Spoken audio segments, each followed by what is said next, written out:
What does it take to rise from the ashes of someone else's contempt and build a life that silences every doubt? For Ethan Carter, the answer began with a single moment that shattered his world and rebuilt it in ways he never imagined.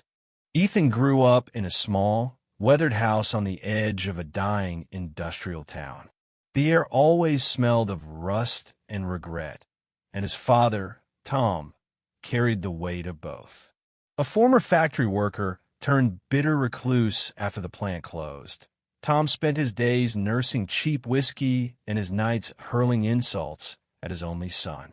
"You're a loser, Ethan," he'd slur, his voice thick with disappointment. "You'll never amount to anything. Just like me." Those words, sharp as broken glass, cut deeper each time, embedding themselves in Ethan's heart. At 16, he believed them. By 20, he feared they were true.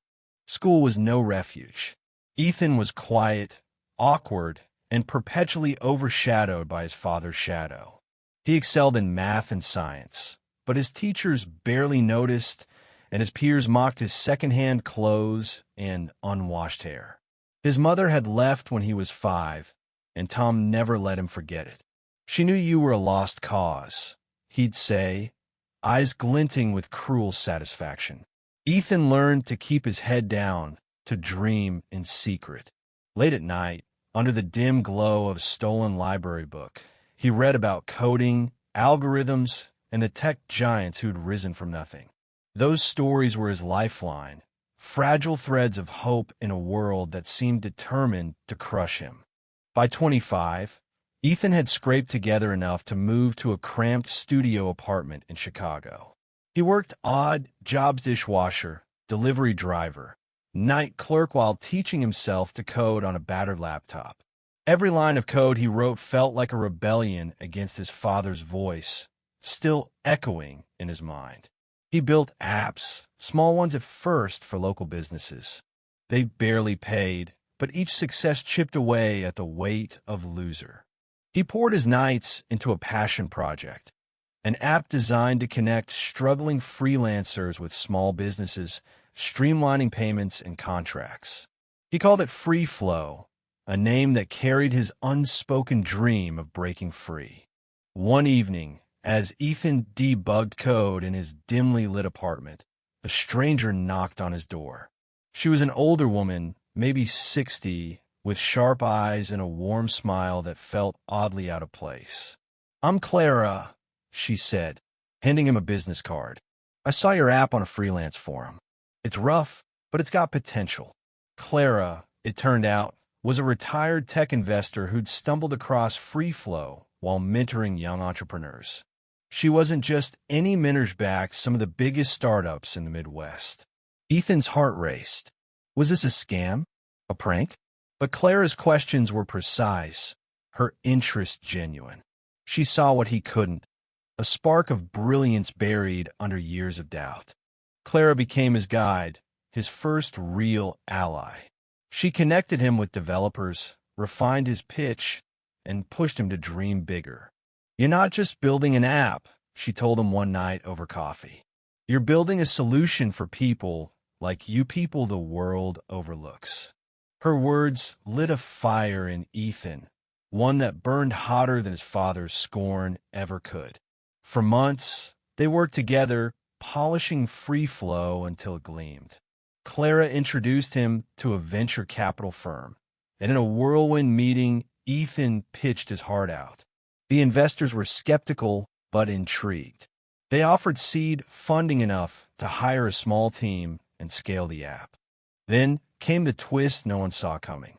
Free Flow didn't just grow, it exploded. A viral post on a tech blog called it the freelancer's lifeline, and within weeks, downloads skyrocketed. Small businesses flocked to the platform, drawn by its simplicity and fairness. By the end of the year, Free Flow had 1 million active users. Ethan, the kid once called a loser, was now a name whispered in Silicon Valley boardrooms. When a tech giant offered to buy Free Flow for $50 million, Ethan's world tilted. He signed the deal in a daze, his bank account swelling overnight. At 27, he was a millionaire. But wealth didn't erase the past. Ethan's phone buzzed one gray morning with a call from his father. Tom's voice was different, smoother, almost warm. "Heard you hit it big, son," he said. "Knew you had it in you." Ethan's stomach churned. The man who'd spent years tearing him down now wanted a piece of his success. Tom rambled about needing money, about how they could start fresh. Ethan listened, silent, as memories flooded back. The nights he'd cried himself to sleep, the mornings he'd woken to his father's slurs. He hung up without a word. The decision came like a thunderclap. Ethan cut Tom off. No calls, no visits, no money. It wasn't easy. Guilt gnawed at him, whispering that family was supposed to stick together. But Clara's voice echoed louder. "You don't owe anyone your peace." Ethan realized he'd spent his life trying to prove his father wrong. But now, he didn't need to prove anything. He was free. He moved to a sleek apartment overlooking Lake Michigan, its glass walls reflecting a city that now felt like his. He invested in startups, mentored young coders, and donated to shelters for kids like he'd been kids who needed someone to believe in them. Clara became a surrogate mother of sorts, her sharp wit and quiet wisdom grounding him. One night over dinner, she asked, "What's next, Ethan? You've got the world at your feet." He smiled, something he rarely did as a kid. "I want to build something bigger," he said. "Not for me, but for them." He meant the dreamers, the overlooked, the ones still fighting to rise. Years later, Ethan stood at a tech conference, addressing a crowd of thousands. Free Flow was now a household name, and he was a symbol of resilience. He told his story, not the polished version, but the raw one, the pain, the doubt, the triumph. He spoke of Clara, the stranger who'd changed everything, and of the father whose cruelty had fueled his fire. "Success isn't about money," he said, his voice steady but thick with emotion. "It's about proving to yourself that you're enough." As the crowd roared, Ethan felt a quiet peace. He'd cut his father off, but not out of spite. It was an act of self-love, a boundary drawn to protect the man he'd become. Somewhere, he knew Tom was still in that rusted town, unchanged, unrepentant. But Ethan was no longer the boy who cowered under his words. He was a builder, a dreamer, a man who'd turned pain into purpose.